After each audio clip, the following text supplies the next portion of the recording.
आप देख रहे हैं पीके स्टोरी, इस्लाम के असली इतिहास की वो कहानियां जो दिलों को जगा देती हैं। आज की कहानी है सुल्तान बैबरस की। एक गुलाम से सुल्तान बनने तक का ऐसा सफर जो हमें ये सिखाता है कि हालात चाहे जैसे भी हों, अगर अल्लाह पर यकीन है तो नामुमकिन भी मुमकिन बन जाता है। लेकिन दोस्तों, एक जरूरी बात है, हमारी वीडियो को रोजाना बहुत लोग देखते हैं, लेकिन 80% लोग लाइक करना भूल जाते हैं। आपका एक लाइक हमारे लिए हिम्मत और मोटिवेशन है। जब आप लाइक करते हैं तो YouTube इस वीडियो को और ज्यादा लोगों तक पहुंचाता है। आपका एक क्लिक हमारी मेहनत की कद्र है, तो दिल से एक बार लाइक जरूर कर दीजिए। चलिए दोस्तों, अब कहानी शुरू करते हैं। ये कहानी तुर्किस्तान के एक छोटे से गांव में शुरू होती है।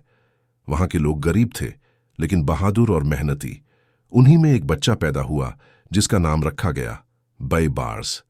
जन्म के कुछ ही साल बाद मंगोलों की फौजों ने उस गांव पर हमला कर दिया। गांव को जला दिया गया, लोग मारे गए और बच्चों को गुलाम बना लिया गया। उनमें एक था बैबार्स।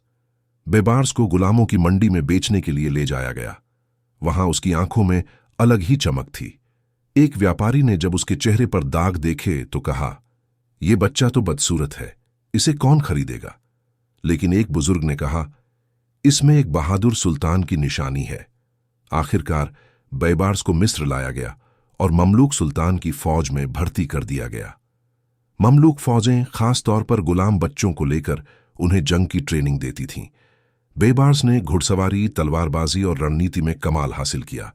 बैबार्स ने जब पहली बार जंग के मैदान में कदम रखा तो उसकी उम्र महज 18 साल थी। ममलूक सुल्तान ने उसे सिर्फ एक सिपाही के तौर पर भेजा, लेकिन बैबार्स ने अपने साहस और तेजी से दुश्मन के सेनापति को घोड़े से गिरा दिया।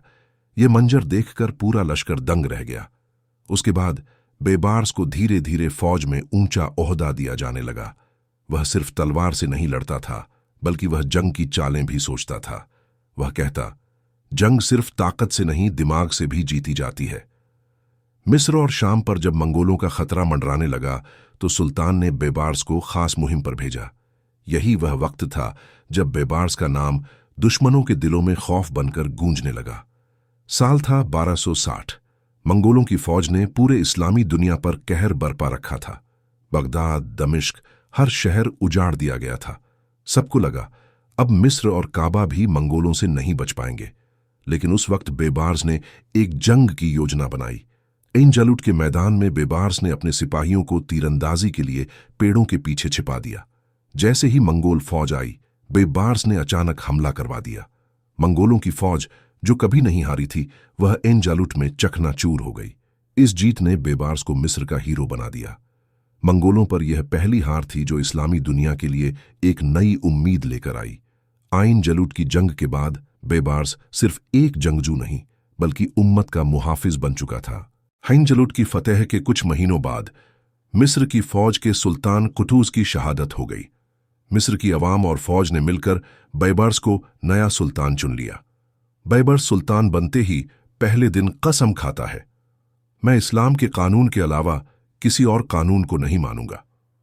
वह अपने तख्त पर बैठने से पहले जमीन पर सजदा करता है और कहता है, यह तख्त अल्लाह की अमानत है, मेरी नहीं। बैबार्स ने फौरन मिस्र की अदालती और प्रशासनिक नज़्मो नस्क सिस्टम में इस्लामी शरिया के मुताबिक सुधार शुरू कर दिए। हर शुक्रवार को वह खुद मस्जिदों में जाकर अवाम के मुद्दों को सुनता। वह सादगी से जीता, सोने चांदी की चीजों को छोड़ दिया और फौज के साथ एक जैसे कपड़े पहनता। एक बार का वाकया है, अदालत में एक किसान सल्तन बैबार्स के खिलाफ फरियाद लेकर आया। काजी ने सुल्तान को बुलावा भेजा। लोग डर गए कि काजी पर सुल्तान गुस्सा करेगा, लेकिन बैबार्स अदालत में नंगे पांव हाजिर हुआ और कहा, काजी साहब, मैं इस्लाम के कानून के आगे सिर झुकाता हूं। काजी ने सुल्तान के खिलाफ फैसला सुनाया और सुल्तान ने सिर झुकाकर फैसला कबूल कर लिया। बैबार्स ने मुसलमानों की तालीम के लिए मदरसे तामीर कराए, मस्जिदों को सजाया, इल्म और फौज को मजबूत किया। उसने रात्रि गश्त, नाइट पेट्रोल को खुद लागू किया। वह अक्सर रात में भेष बदलकर बाजारों और गरीब बस्तियों में घूमता और लोगों की हालत देखता। क्रूसेडर्स ने जब फिर से हमला करने की साजिश की तो बैबार्स ने उन्हें एक बार फिर शिकस्त दी। उसने उनके किले गिरा दिए और सागर के किनारे तक उन्हें पीछे हटा दिया। उसकी तलवार दुश्मनों के लिए मौत और अवाम के लिए हिफाजत बन चुकी थी। सुल्तान बैबार्स का यह दौर इस्लामी इंसाफ और ताकत का सुनहरा दौर बन गया। एक गुलाम जो कभी बाजार में बेचा गया था, अब इस्लामी उम्मत की इज्जत और हिफाजत का सबसे बड़ा रक्षक बन चुका था।